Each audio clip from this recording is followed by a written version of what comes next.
ఇది అన్నవరం క్షేత్రం. ఇక్కడ దర్శనం చేసుకోవడం మహాపుణ్యం. అదే దంపతులు విడితే కంపల్సరీ వ్రతం చేసుకోవాలి.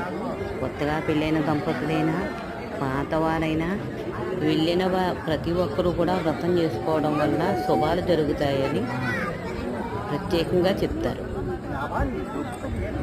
ఇక్కడ దర్శనానికి వ్రతం చేసుకోవడానికి పౌర్ణమి, అమావాస్య, ఏకాదశి, ఆదివారం, శనివారం అనేది ఏ నియమాలు లేకుండా ప్రతి ఒక్క రోజు కూడా 365 రోజులు కూడా వెళ్ళి చక్కగా వ్రతాలు చేసుకుని రావచ్చు.